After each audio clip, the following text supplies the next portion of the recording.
Assalamualaikum warahmatullahi wabarakatuh. Perkenalkan, nama saya Irta Nabila dari Program Studi Hubungan Internasional Fakultas Ilmu Sosial dan Ilmu Politik Universitas Tanjung Pura. Yang terhormat Bapak Hardi Alunaza, SD SIP MHI, selaku dosen pengampu mata kuliah ini. Saya akan mempresentasikan proposal penelitian saya dengan judul Perbatasan Wilayah Maritim Indonesia, serta optimalisasi penanganan masalah batas wilayah maritim Indonesia. Next slide.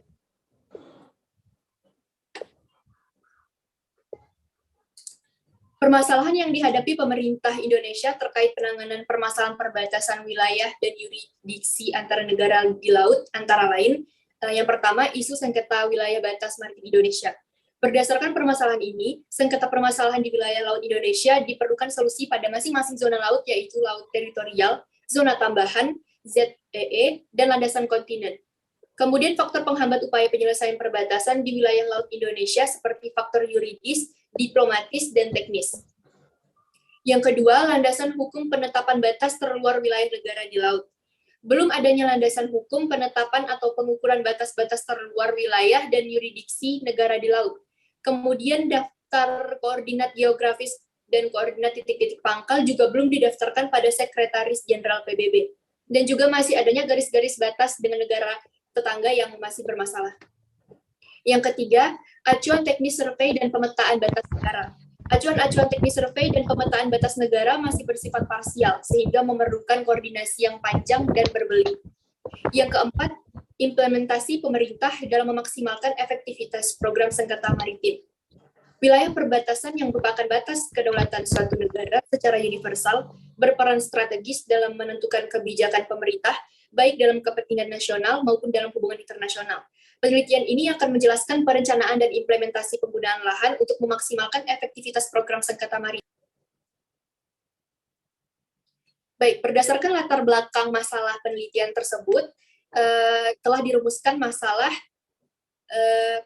yang meliputi penanganan masalah batas wilayah maritim Indonesia yang telah diupayakan oleh pemerintah dan juga langkah-langkah kebijakan pemerintah Indonesia ke depan dalam menanggapi, memberikan solusi, serta mengoptimalisasi penanganan wilayah batas-batas maritim Indonesia.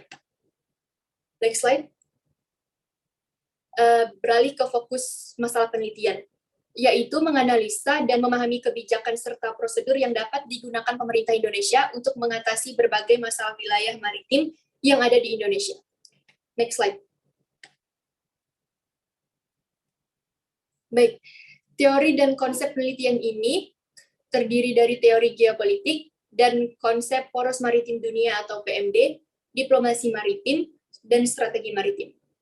Kembali ke teori geopolitik, istilah geopolitik semula oleh pencetusnya, Friedrich Ratzel, diartikan sebagai ilmu bumi politik. Istilah geopolitik dikembangkan dan diperluas lebih lanjut oleh Rudolf Kellen dan Karl Haushofer menjadi geographical politics. Perbedaan kedua artian tersebut terletak pada fokus perhatiannya.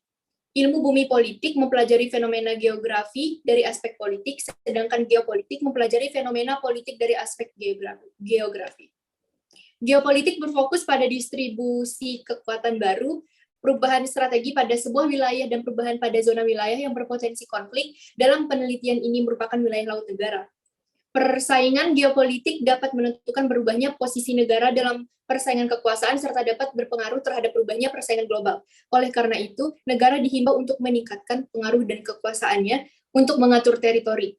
Dalam penelitian ini dapat menjadi acuan bagi negara yang berusaha memproyeksikan kekuatan militer dan diarahkan kepada kegiatan diplomasi. Kemudian selanjutnya konsep poros maritim dunia atau PMD. Poros maritim yakni sebuah ide penting yang dituangkan guna menjamin konektivitas antar pulau, pengembangan perusahaan perkapalan serta perikanan, rekonsiliasi pengangkutan laut, dan fokus pada keamanan nautikal. Konsep diplomasi maritim bertujuan untuk mempercepat penyelesaian sengketa batas laut Indonesia dengan 10 negara lain yang terdiri dari Malaysia, Singapura, Thailand, Filipina, Vietnam, India, Palau, Papua Nugini, Australia, dan Timor Leste. Penyelesaian persoalan perbatasan berkaitan dengan upaya menjaga keamanan dan integritas kedaulatan wilayah Indonesia. Selanjutnya, konsep strategi maritim. Strategi maritim dapat didefinisikan sebagai suatu seni yang mengarahkan aset-aset maritim untuk mencapai tujuan atau sasaran politik yang diinginkan. Strategi maritim disusun oleh faktor-faktor yang berdasarkan determinan, tujuan, tinjauan, singkatan dengan negara-negara yang berbatasan langsung, maritim domain awareness, dan penggunaan kekuatan. Next slide. Baik, kerangka pemikiran penelitian, di sini saya menempatkan wilayah maritim Indonesia pada posisi pertama, kemudian disusul oleh isu keamanan wilayah maritim, sengketa perbatasan wilayah maritim, landasan hukum perbatasan wilayah maritim, upaya penanganan masalah batas wilayah maritim, dan optimalisasi penanganan batas wilayah maritim. Next slide.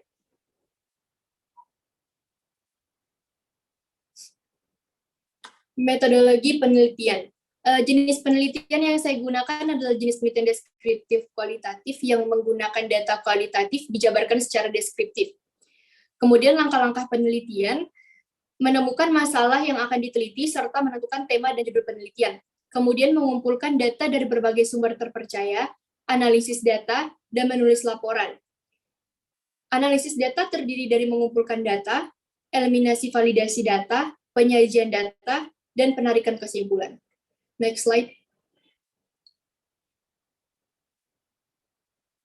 Baik, lokasi dan waktu penelitian. Penelitian ini berlokasi di instansi yang terkait dengan judul penelitian dan di Perpustakaan Universitas Tanjung Pura.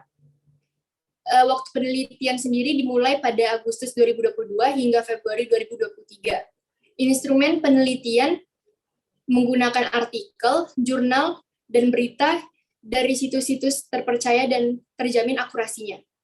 Kemudian teknik pengumpulan data dilakukan dengan melakukan wawancara dan menggunakan teknik studi pustaka. Baik, demikianlah proposal penelitian ini saya presentasikan. Saya memohon maaf apabila terdapat kekeliruan dalam tindakan dan perkataan. Sekian dan terima kasih.